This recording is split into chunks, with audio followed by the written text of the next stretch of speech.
Imagine turning on your kitchen faucet and hesitating before you fill your glass. Imagine standing in the supermarket aisle, staring at rows of plastic bottles, wondering if the water inside is really any safer than what comes out of your own pipes, but buying it anyway because some quiet fear in the back of your mind refuses to let you trust the tap.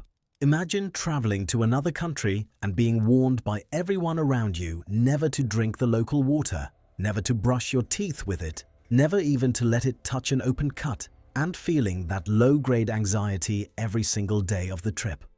If any of that feels familiar, you are not alone, and you are not being paranoid. For most of human history, drinking water was one of the most dangerous things a person could do. And the strange truth is that the very habits we still carry today, boiling water for tea, drinking beer instead of water, filtering liquid through cloth, were desperate survival strategies invented long before anyone understood why they worked. The story of how humanity finally solved this problem does not begin with a scientist in a lab coat discovering germs under a microscope. It begins with one exhausted doctor, one filthy street in London, and one small, almost invisible decision that changed the fate of billions of people who would never know his name. Stay with me, because by the end of this, you will never look at a glass of water the same way again. In August of 1854, in the Soho district of London, a physician named John Snow was in his early 40s, already respected in medical circles for his work on anesthesia, but largely ignored when it came to his theories about disease. He was trying to solve one very specific and immediate problem. People in his neighborhood were dying of cholera at a terrifying rate, sometimes healthy in the morning and dead by nightfall, their bodies drained of fluid until they looked like shrunken versions of themselves.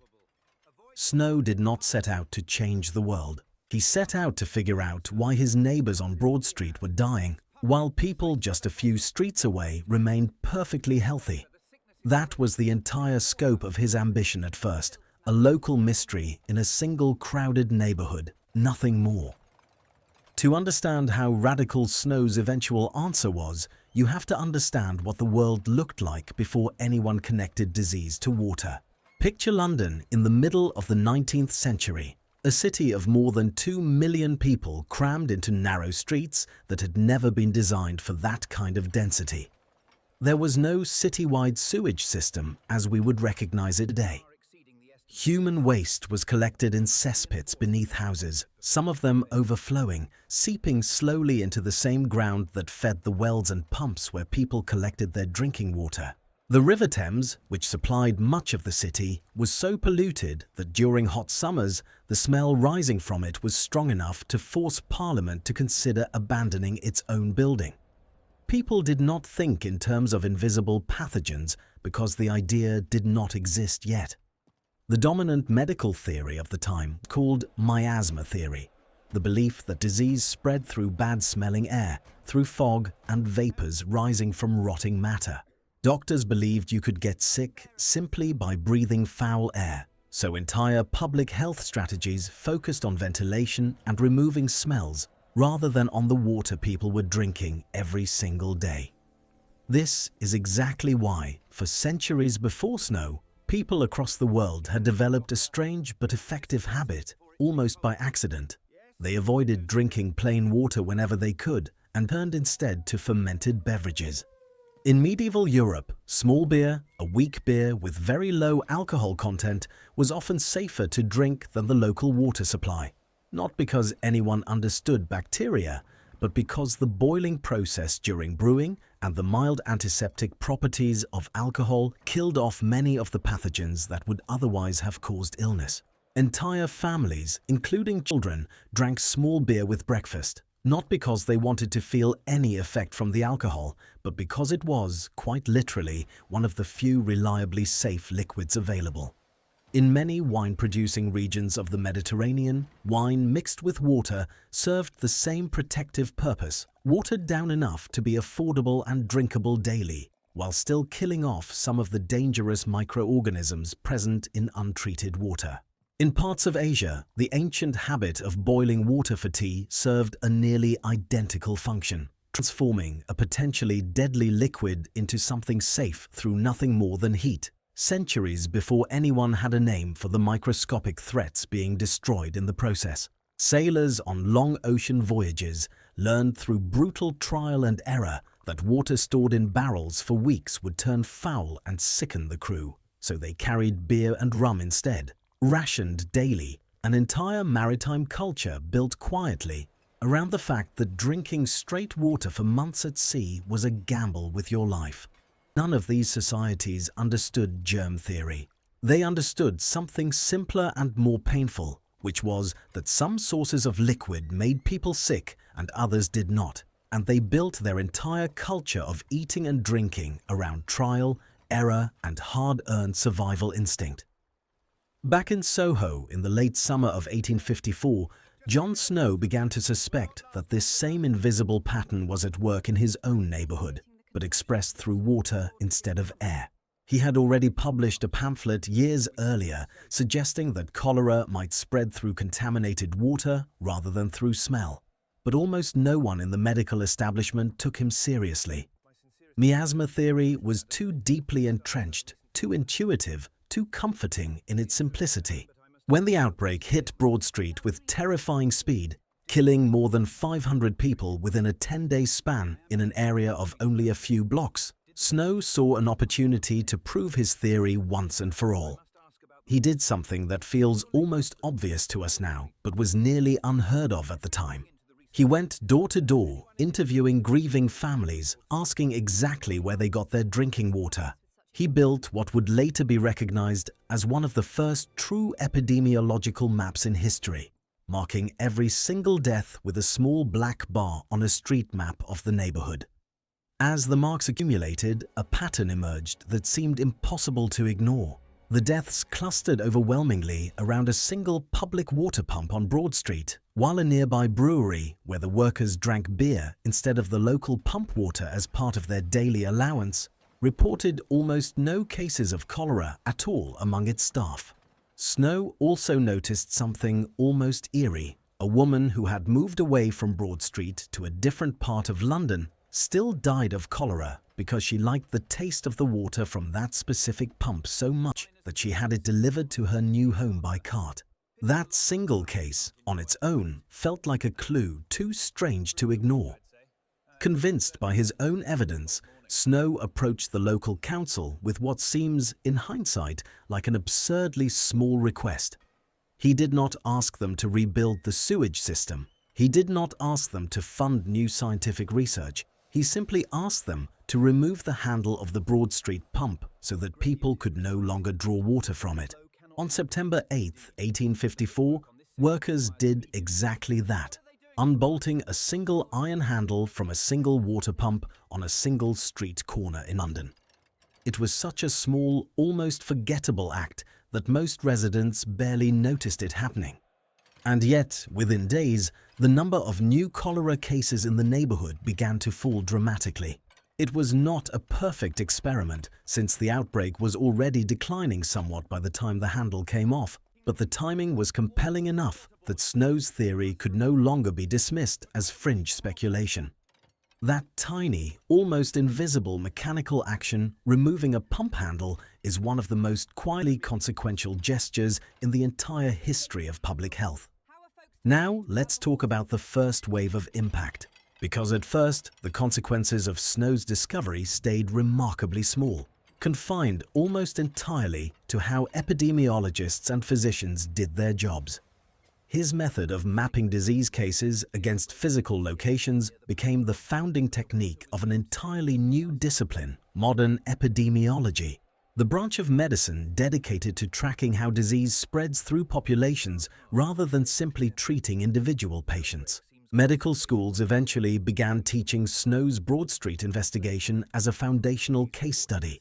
And to this day, more than a century and a half later, public health students around the world still study that same hand-drawn map with its rows of black bars clustered around a single pump. Investigators studying later outbreaks, from typhoid to modern-day contamination events, still use spatial mapping techniques that trace their lineage directly back to that one obsessive doctor walking door to door through the streets of Soho with a notebook in hand. Within just a few years of the outbreak, other London physicians and scientists began quietly re-examining old assumptions, testing water sources near other disease clusters, and slowly building a body of evidence that miasma theory simply could not explain on its own. The second wave of impact reached much further into the daily habits and social fabric of entire cities. Once the connection between contaminated water and disease became harder to deny, cities across Britain and eventually across Europe and North America began investing seriously in sanitation infrastructure.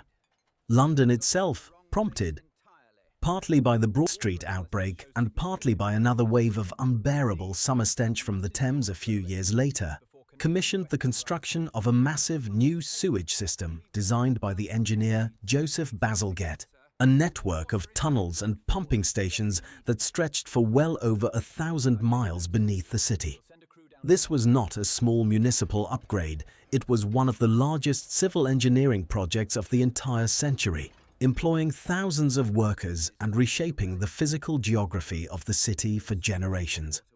The habits of ordinary people began shifting too. Public wells, once trusted sources of daily water, came under new suspicion. Households that could afford it began installing private plumbing, connected to filtered, treated supplies, rather than relying on shared neighborhood pumps. Public health campaigns started appearing that urged families to boil suspicious water, wash their hands, and keep drinking water separate from wastewater disposal. Ideas that sound painfully obvious to us now, but represented a genuine revolution in everyday behavior at the time. Class divisions became more visible through water access as well, since wealthier families could afford private wells drilled deeper into cleaner ground layers or piped water from more distant, less contaminated sources, while poorer families remained dependent on shared public pumps for decades longer, creating a quiet but very real health gap between rich and poor neighborhoods that in some cities persisted well into the 20th century. And by the way, if you are enjoying learning about the strange, almost accidental ways that small human decisions ended up reshaping entire civilizations, this channel exists exactly for people like you. People who feel that quiet curiosity about how the world we take for granted actually came to be, and who maybe also carry a little bit of that same everyday worry about the safety of ordinary things like water. Subscribing costs you nothing, but it means you will keep getting stories like this one. Stories that take something small and invisible in your daily life and show you the strange, human, sometimes accidental history hiding behind it.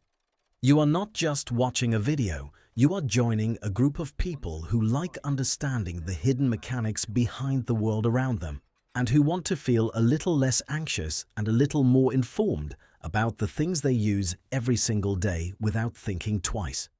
If that sounds like you, sticking around and subscribing genuinely helps this kind of storytelling keep reaching more people who need it. The third wave of impact moved beyond individual cities and into the structures of government and economy themselves. Once officials accepted that contaminated water could devastate an entire population within days, clean water access became a matter of national policy rather than local charity. Governments began passing public health legislation that gave municipalities the legal authority and eventually the legal obligation to regulate and fund water supply systems. In Britain, the Public Health Act of 1875 formalized many of these responsibilities, requiring local authorities to provide sewers, clean water supplies, and refuse removal as basic civic duties rather than optional luxuries. This shift had enormous economic consequences as well, because building and maintaining large-scale water infrastructure required capital on a scale that private individuals or small companies simply could not manage alone. Water utilities, funded through taxation and municipal bonds, became one of the earliest large-scale examples of government-run public infrastructure, setting a precedent that would later apply to electricity, gas, and eventually telecommunications.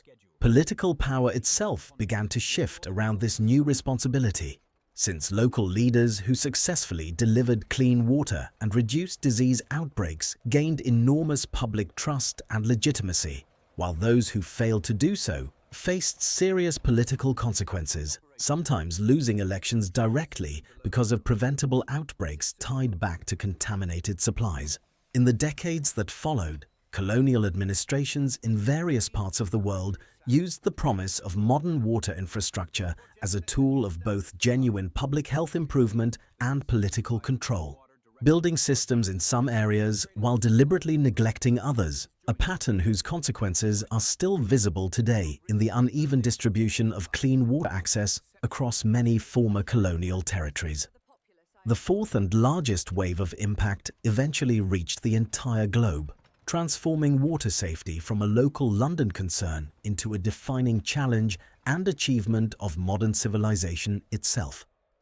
The germ theory of disease, which Snow's work helped support even though he did not live to see it fully accepted, was later confirmed and expanded by scientists, including Louis Pasteur and Robert Koch, whose research proved definitively that specific microorganisms caused specific diseases. This scientific foundation directly enabled the development of water treatment technologies that we now consider so basic we rarely think about them at all, including sand filtration systems and, starting in the early 20th century, chlorination.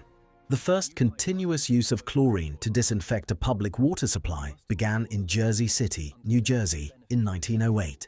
And within just a few decades, chlorination spread to cities across the world, becoming one of the single most effective public health interventions in human history. Some historians and public health researchers estimate that the combination of water filtration and chlorination has saved more human lives over the past century than almost any other medical or technological advancement, including many vaccines and antibiotics, simply because waterborne diseases like cholera, typhoid, and dysentery had killed so staggeringly many people for so many centuries before these systems existed. International organizations, including the World Health Organization, founded after the Second World War, eventually made access to clean water a formal human rights priority, tracking global statistics and funding infrastructure projects in developing nations specifically because the connection Snow first traced with a hand-drawn map in 1854 had, by then, become recognized as one of the most fundamental determinants of human health and life expectancy anywhere on the planet. And yet, here is where the story takes a strange, almost ironic turn, because the very success of clean water science eventually created a brand new set of problems that nobody in 1854 could possibly have imagined. As chlorination and filtration became standard in wealthy nations throughout the 20th century, a new form of anxiety began to emerge, not about disease exactly, but about taste, chemical residue, and trust in government-supplied infrastructure. Bottled water, once a niche product, exploded into one of the largest consumer industries on the planet, built partly on genuine improvements in convenience and partly on carefully cultivated public fear about tap water safety, even in cities where tap water met or exceeded every modern safety standard.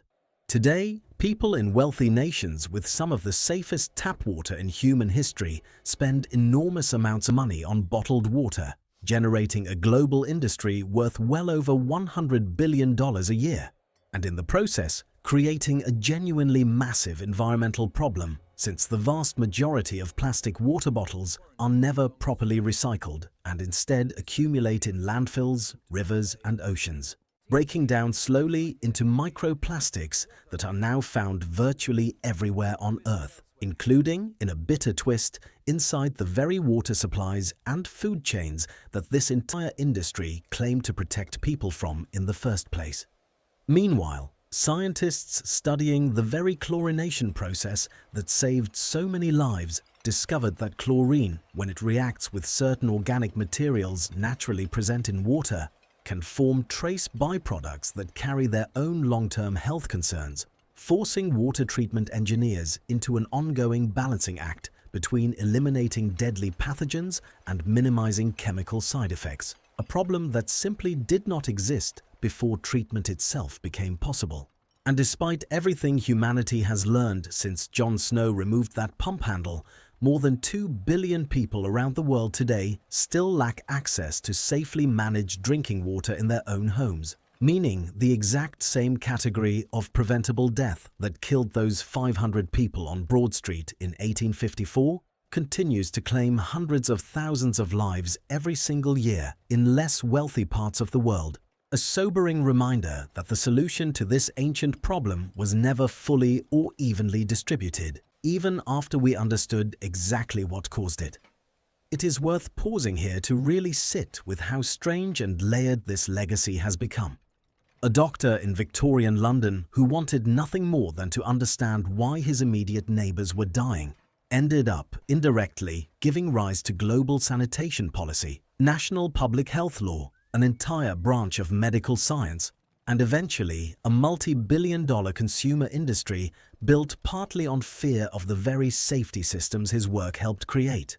Few historical stories capture quite so vividly how a single small act, born from nothing more than stubborn curiosity and careful observation, can ripple outward through generations in directions that no one involved could possibly have predicted. Snow himself died in 1858, just 4 years after the Broad Street outbreak, from a stroke, still not fully credited by the mainstream medical establishment of his time for the theory that would eventually be recognized as one of the most important public health breakthroughs in human history. He never saw the sewage systems built in his honor, never saw chlorination save millions of lives across the world, never saw the World Health Organization cite his work as foundational, and certainly never imagined a future where people would distrust the very water that treatment plants had made safer than at any point in human history, choosing instead to buy it in plastic bottles shipped from thousands of miles away. So the next time you fill a glass at your kitchen sink or twist open a bottle of water pulled from a store shelf, think for a moment about that single small mechanical action carried out on a quiet London street corner in September of 1854. A group of workers unbolting an iron handle from a public water pump because one stubborn, mostly ignored physician insisted the water itself was the problem. Nobody on Broad Street that day understood they were witnessing the true beginning of modern public health. It looked like nothing, a minor inconvenience for a handful of neighbors who now had to walk a little further for their water. But that tiny, forgettable gesture eventually reshaped how every city on Earth builds its infrastructure, how every government thinks about its responsibility to its citizens, and how billions of people today are able to drink from a tap without fear of dying by nightfall. Sometimes the smallest, quietest decisions are the ones that end up saving the whole world, one glass of water at a time.